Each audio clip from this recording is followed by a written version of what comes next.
নমস্কার, 7 নিউজ নেটওয়ার্কে আপনাদের স্বাগত।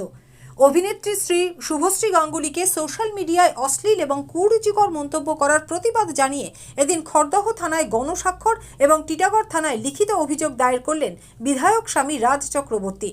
এদিন থানায় অভিযোগ দায়ের করার পর সাংবাদিকদের মুখোমুখি হয়ে বিধায়ক রাজ চক্রবর্তীর দাবি, কোনো ব্যক্তিকে বিশেষত মহিলাদের উদ্দেশ্য করে কোনো রকম ইঙ্গিত করে কথা বলা উচিত নয়। শুধুমাত্র তার পরিবারকেই নয়, তার সামনে কোনো মহিলার উদ্দেশ্যে এই ধরনের ঘটনা ঘটলে তার জিভ এবং চোখ তুলে নেওয়ার হুঁশিয়ারি দিলেন ব্যারাকপুরের বিধায়ক। থানাতে কারণ এফআইআর করলাম একটা, করলাম আমি এক্ষুনি বলছি না, এটা সিক্রেট, সময় মতো জানতে পারবেন অবশ্যই। কারণ কিছু মানুষজন আছে যারা সোশ্যাল মিডিয়াতে মহিলাদেরকে প্রচণ্ড নোংরা নোংরা কথা বলেন এবং বাজে ইঙ্গিত দেন, এবং এরকম কিছু মানুষজন আছেন, অবভিয়াসলি ব্যক্তিগত আক্রমণ আর কি, এবং এই ব্যক্তিগত আক্রমণটা কিছু পলিটিক্যালি ইনফ্লুয়েন্স আর কি। স্যার, কালকে খেলাতে ম্যাডামকে নিয়ে যে পোস্ট হয়েছে সেই নিয়ে কি সমস্যা আছে? অনেক কিছু আছে, তার সঙ্গে জড়িয়েও আছে, এবং খেলাতে যে ঘটনা ঘটেছে সেটা নিন্দনীয় অবভিয়াসলি। তারপরে শুভশ্রীকে নিয়ে যে কথাগুলো যারা বলেছেন একটা লেভেল অবধি নেওয়া যায়, তারপরে আর নেওয়া যায় না। যারা যারা এই ধরনের মানে একজন নারীকে যেভাবে কুৎসা এবং নোংরা ইঙ্গিত এবং তার শারীরিক গঠন, তার পরিবার, তার বাচ্চা কাচ্চা নিয়ে যারা এগুলো করছে, আমি তাদেরকে সবাইকে চিহ্নিত করে আমি তাদের এগেনস্টে আমি স্টেপ নেব। ম্যানেজমেন্টের অবভিয়াসলি ছিল, ম্যানেজমেন্টের ফল্ট তো ছিল, না হলে এত বড় দুর্ঘটনা ঘটে কি করে আর কি।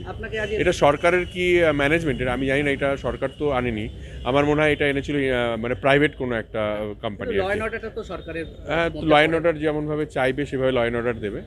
বাট সেম জিনিসে স্যার হায়দ্রাবাদে হয়েছে, মানুষ সুন্দরভাবে মেসিকে দেখতে পেরেছে কালকে, এটা বাট না হলে ভালো হতো, যার কারণেই হয়ে থাকেও খারাপ হয়েছে আর কি। আপনাকে অনেক ক্লান্ত লাগছে, মানে ক্লান্ত লাগছে কারণ আমি সারাদিনই শুটিংয়ে ছিলাম, অ্যাকচুয়ালি আমি টানা শুটিং চলছে, তো তাই আর ব্যক্তিগত আক্রমণের জন্য কিছুটা না, ব্যক্তিগত আক্রমণের জন্য আমি টায়ার্ড অ্যাকচুয়ালি, আমার কাজ চলছে, শুটিং চলছে, আমি টানা, সো তারপরে অনেকগুলো প্রোগ্রাম ছিল, সব মিলিয়ে আর কি, এর জন্য টায়ার্ড লাগছে আমাকে। এখন বাড়ি ফিরিনি, মানে টানা আমি মানে অনেক দিন ধরেই চলছে, এটা প্রায় 25-30 দিন ধরে আমার একটা শুটিংয়ের মধ্যে আমি ব্যস্ত রয়েছি, আর রোদের মধ্যে শুটিং করতে হয়, তাই জন্য আরও বেশি টায়ার্ড লাগছে। একটা মেসেজ কি দেবেন এই মহিলাদের নিয়ে যে আক্রমণ হচ্ছে, যারা ট্রোল করেন, বিশেষ করে মহিলাদেরকে আর কি, যারা ট্রোল করেন বা মহিলাদেরকে ইঙ্গিত করে কথা বলেন, আমি সেসব মানুষদেরকে ঘেন্না করি, এবং আমি সেটা শুধু আমার পরিবারের জন্য না, যে কোনো মহিলাকে কেউ যদি নোংরা কথা বলে, সে রাস্তায় হোক, সোশ্যাল মিডিয়া হোক, যেখানে হোক, আমি প্রতিবাদ করার জন্য দাঁড়িয়ে আছি, এবং আমার সামনে যদি এসে কেউ